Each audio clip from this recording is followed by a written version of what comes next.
makita ni Jesus ang napakaraming tao, umakyat siya sa bundok. At pagkapo niya ay lumapit sa kanya ang mga alagad niya. At binukan niya ang kanyang bibig at tinuruan sila na sinasabi, "Mapapalad ang mga dukha sa espiritu, sapagkat kanila ang kaharian ng langit." Ano ang kahulugan ng pagiging dukha sa espiritu na ang sino mang ganito ay mamanahin ang kaharian ng langit? Ang salitang mapapalad ay hango sa salitang Griego na makarios na maaring isalin na masaya.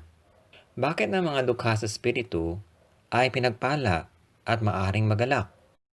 Dahil darating ang araw na mamanahin nila ang kaharian ng langit.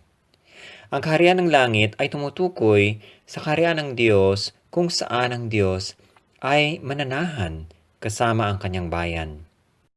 Nagturo si Jesus ng isang talinghaga tungkol sa isang Fariseo at isang maniningil ng buwis. Sa Lucas 18 verse 9-14. Isinalaysay rin niya ang talinghangang ito sa ilan na nagtitiwala sa kanilang sarili na sila ay matutuwid at hinahamak ang iba. Dalawang lalaki ang pumunta sa templo upang manalangin.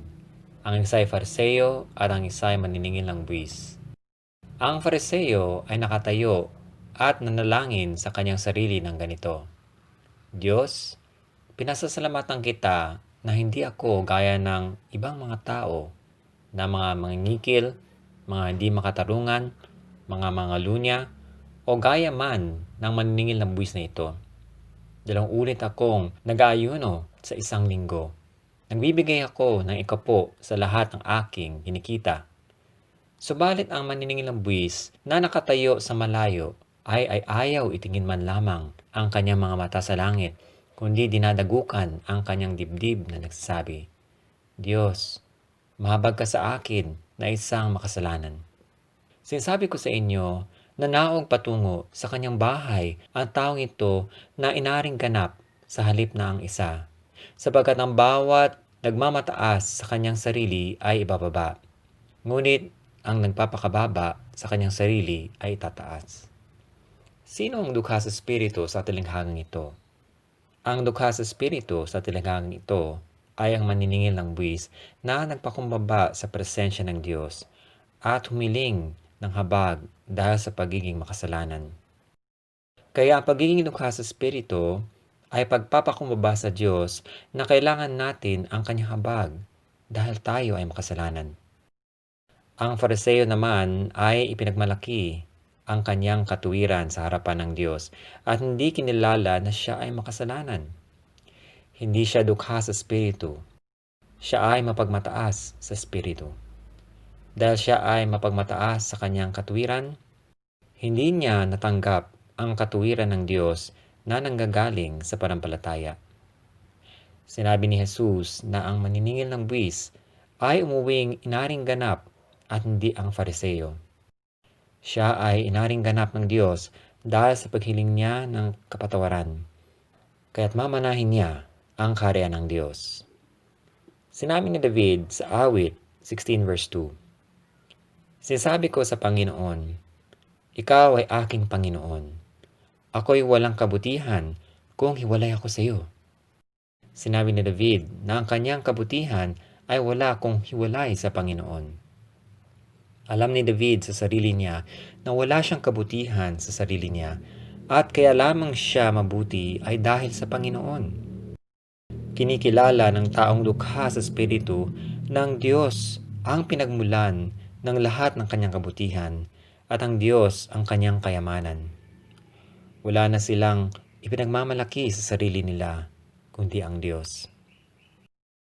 Nang si David ay nagkasala sa Diyos, sinabi niya sa awit 51 verse 7-10, "Linisin mo ako ng isopo at ako'y magiging malinis.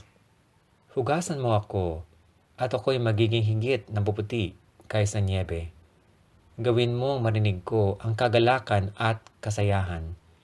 Hayaan mong ang mga buto na iyong binali ay magalak. Ikubli mo ang iyong mukha sa aking mga kasalanan at pawiin mo ang lahat kong mga kasamaan. Lumalang ka sa akin na isang malinis na puso, O Diyos, at muli mong baguhin ang matuwid na espiritu sa loob ko.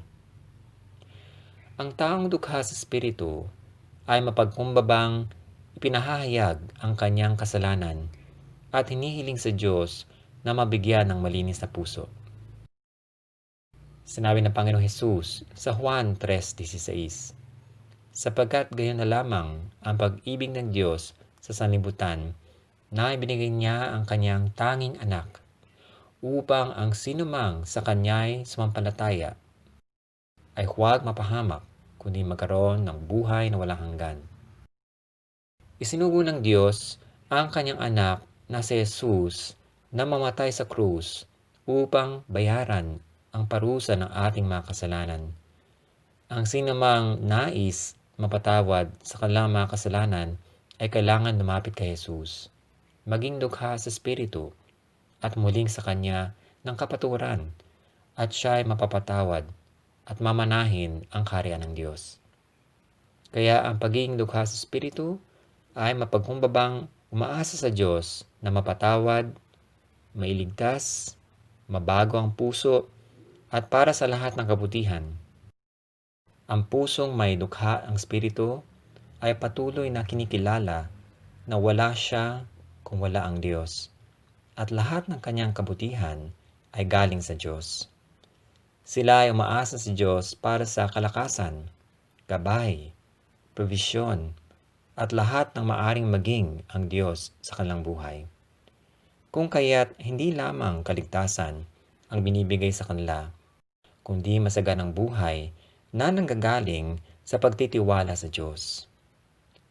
Ang mga dukha sa espiritu ay may dahilang magalak ngayon dahil ang Diyos ang kanilang kayamanan. Naranasan nila ang pagpapala ng presensya ng Diyos sa kasalukuyan at makakasama siya sa kanyang kaharian pagdating ng panahon. Mapapalad ang mga dukha sa espiritu sapagkat kanila ang kaharian ng langit.